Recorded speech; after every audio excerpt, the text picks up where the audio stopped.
అప్పుల బాధలు వెంటాడుతున్నాయా? అయితే 6 JVR వారి జాతిరత్నాలు ధరించండి. నమస్తే, వెల్కమ్ టు మనం టీవీ. ప్రస్తుతం నాతో పాటు స్టూడియోలో ఉన్నారు రాజకీయ విశ్లేషకులు డాక్టర్ భరత్ రెడ్డి గారు. మాట్లాడదాం. భరత్ రెడ్డి గారు నమస్తే అండి. నమస్తే. భరత్ రెడ్డి గారు, ఆడుదాం ఆంధ్ర ఒక పూర్తిగా స్కామ్ జరిగిందని చెప్పి దీని మీద ఆరోపణలు వచ్చాయి. వచ్చిన తర్వాత ప్రభుత్వం కూడా విచారణకు ఆదేశించింది. విజిలెన్స్ రిపోర్ట్ కూడా అయిపోయింది. డీజీపీకి కూడా ఆ రిపోర్ట్ని అందజేసినట్టుగా తెలుస్తుంది. మొత్తం ఆడుదాం ఆంధ్ర ప్రోగ్రాం డిజైన్ చేసిన దగ్గర నుంచి ఆటలు ఆడించడం, ఆటకు కావాల్సిన పరికరాలు కొనుగోలు, తర్వాత క్రీడాకారులకి భోజన సదుపాయాలు, తర్వాత ఫైనల్ సెరమనీ ఏదైతే ముగింపు సెరమనీ జరుగుతుందో అందులో కూడా విపరీతంగా ఇష్టం వచ్చినట్టుగా డబ్బులు ఖర్చు పెట్టారు. కానీ లెక్కపత్రం లేకుండా ఖర్చు పెట్టారు. 100 కోట్లకు పైగా స్కామ్ జరిగిందనేది కూడా లేటెస్ట్గా వస్తున్నటువంటి రిపోర్ట్. మరి క్రీడా శాఖ మంత్రిగా ఉన్నటువంటి రోజా, శాప్ చైర్మన్గా అప్పుడు ఉన్నటువంటి బైరెడ్డి సిద్ధార్థ రెడ్డి, వీళ్ళ మీద ఆరోపణలు వాస్తవమే అని తేల్చే విధంగా ఈ రిపోర్ట్ ఉంది. నెక్స్ట్ ఏం జరగబోతుందంటారు?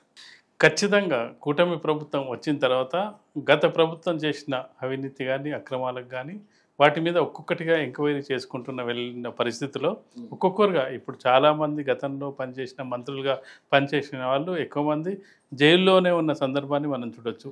అది లిక్కర్ స్కామ్ కావచ్చు, లేకపోతే భూ ఆక్రమణ కావచ్చు, అటవీ భూములకు సంబంధించింది కావచ్చు.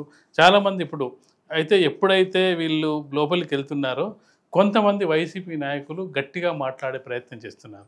లోపలికి వెళ్ళే వాళ్ళు వెళ్తున్నారు, కామ్గుండే వాళ్ళు వెళ్తున్నారు, పార్టీ మారే వాళ్ళు మారుతున్నారు. ఇటీవలి కాలంలో మనం చూసుకున్నట్టయితే ఎక్కువ వాయిస్ వినిపిస్తున్న వాళ్ళ దాంట్లో మనం చూస్తే ఒకటి అంబటి రాంబాబు, 2 రోజా, అనిల్ కుమార్ యాదవ్. అంటే అనిల్ కుమార్ యాదవ్ అరెస్ట్ అయ్యాడు అనుకోండి, పేర్ని నాయి. వీళ్ళు మాత్రం చాలా గట్టిగా జగన్మోహన్ రెడ్డికి చాలా గట్టిగా అనుకూలంగా జగన్మోహన్ రెడ్డిని సమర్థిస్తూ పూర్తిగా మాట్లాడుతున్న సందర్భంగా వాళ్ళు చేస్తున్న ఆరోపణలు ఏంటంటే రాజకీయ కక్ష సాధింపులో భాగంగానే వైసీపీ నాయకుల్ని, వైసీపీ మాజీ మంత్రుల్ని అరెస్ట్ చేస్తున్నారని చెప్పి ముందే చెప్పే ప్రయత్నం చేస్తున్నారు. ఇప్పుడు రేపు రోజా అరెస్ట్ అయ్యాక కూడా ఇదే ఆరోపణ మా వైసీపీ నాయకులందరినీ కూడా కక్ష సాధింపు చర్య, రాజకీయ కక్ష సాధింపు చర్యతోనే ఇది అరెస్టులు కూటమి ప్రభుత్వం చేస్తుందని చెప్పే ప్రయత్నం చేస్తున్నారు. నేను కూటమి ప్రభుత్వాన్ని ప్రశ్నించినందుకే నన్ను అరెస్ట్ చేశారని చెప్పి రేపు రోజా అరెస్ట్ అయిన వెంటనే అంబటి రాంబాబు వచ్చి మళ్ళీ ప్రెస్ మీట్ పెట్టి చెప్పే ప్రయత్నం ఉంది.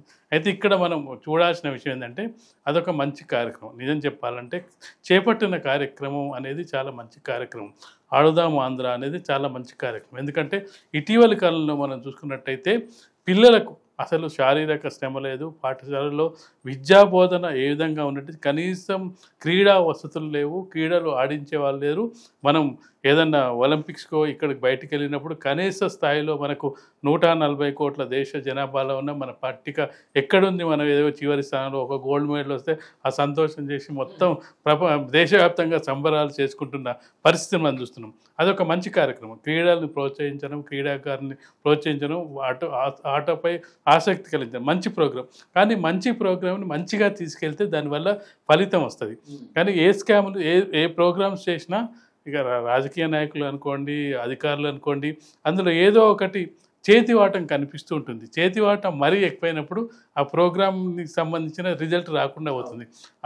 ఆడదాం ఆంధ్ర అన్నప్పుడు పిల్లలకు ఆటలు నేర్పించాలి, వాళ్ళకి ఏమి ఇంట్రెస్ట్ ఉందంటే అది నేర్పించాలి, రాష్ట్ర స్థాయిలో చేయాలి, జిల్లా స్థాయిలో చేయాలి. ఇవన్నీ చేసి వాళ్ళకు నిజంగానే వాళ్ళకి ఇంట్రెస్ట్ ఉంది, వాళ్ళ ఆట మీద ఇంట్రెస్ట్ ఉందని వాళ్ళకు ప్రోత్సహించి క్రీడా సదుపాయాలు కల్పించి వాళ్ళకు. ఎందుకంటే ఇది ఇప్పుడు విజిలెన్స్ విచారణ చేయటం ఇవన్నీ బయటపడిన తర్వాత సార్, అంటే ఏదన్నా ఒక మంచి చేద్దామన్న ఉద్దేశంతో కార్యక్రమం స్టార్ట్ చేసినట్లేదు, స్కామ్ కోసమే ప్రోగ్రామ్ డిజైన్ చేసినట్టుగా ఉంది.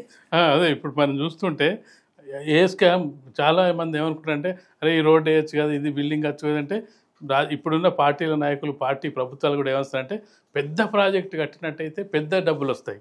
అంటే అక్కడ కూడా మనకు అది చేసినట్టు పేరుండాలి, దాంతోపాటు మనకు కూడా కొంత ఇన్కమ్ రావాలనే ఉద్దేశంతో అది నడుస్తున్న కార్యక్రమంగా కనిపిస్తుంది. మీరు చెప్పినట్టుగా విజిలెన్స్ రిపోర్ట్గా చూసుకున్నట్టయితే స్కామ్ కోసమే డిజైన్ చేసినట్టుగా ప్రతి దాంట్లో కూడా ఇది చేయడం వల్ల మన పార్టీకి కానీ ఎంతమందికి లబ్ధి చెందుతుంది, ఎంతమంది దీని ద్వారా ఇటు డబ్బులు పార్టీకి రావడంతో పాటు వ్యక్తిగతంగా మిగులతో పాటు కొంతమందికి తాము నమ్ముకున్న వాళ్ళకు కూడా కొంత ఫెసిలిటీ ఇవ్వాలి కదా, వాళ్ళకు కూడా ఏదో ఒక ఉపాధి కల్పించాలి, లేదంటే వాళ్ళు పని చేసుకునే అవకాశం. అంటే ఈ డిజైన్ చేసే స్కామ్లోనే స్కామ్తో ప్రారంభమై స్కామ్తో ముగుస్తుంది. కాబట్టి డిజైనింగే స్కాము, కనీసం మొదట్లో ఆ స్కామ్ లేకుండా చేస్తే చివరిలో ఎక్కడో కొంత స్కామ్ జరిగిందంటే అది చెప్పుకోవడానికి సరేలే మధ్యలో అందరూ ఒకే విధంగా ఉంటారా, కొంత ఏదో కొన్ని అవకతవకలు జరుగుతుంటే పబ్లిక్ కూడా ఏంటంటే ఒక 20-30% అవకతవకల్ని యాక్సెప్ట్ చేసే స్థితిలో ఉన్నారు.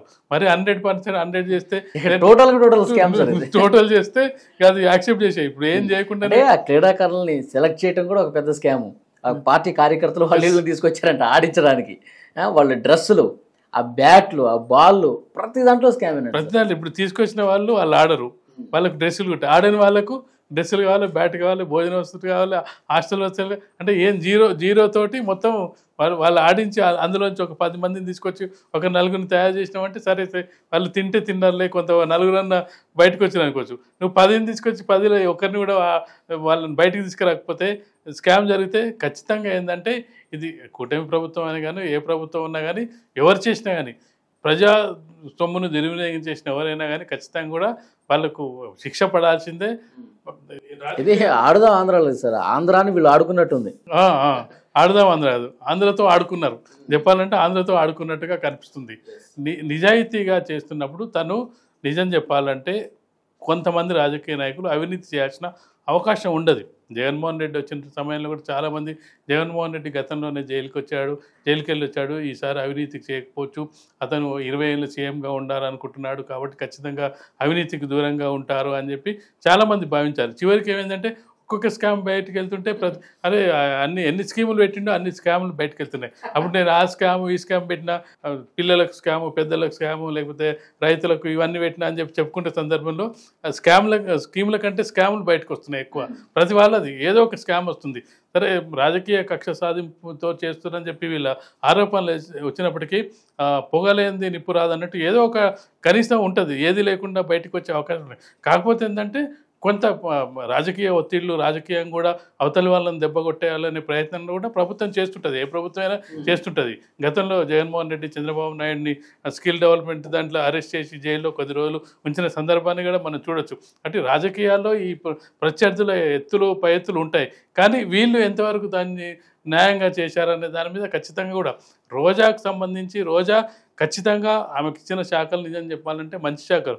ఒకటి క్రీడా శాఖ, రెండోటి పర్యాటక శాఖ. పర్యాటక అభివృద్ధి చేస్తుందని చెప్పి అందరు భావించారు. ఏం పర్యాటక అభివృద్ధి జరిగింది? అప్పట్లో పర్యాటక అభివృద్ధి కూడా జరిగింది. నిజం చెప్పాలంటే అప్పుడు పర్యాటక శాఖ మంత్రిగా మన కిషన్ రెడ్డి కూడా ఉన్నారు.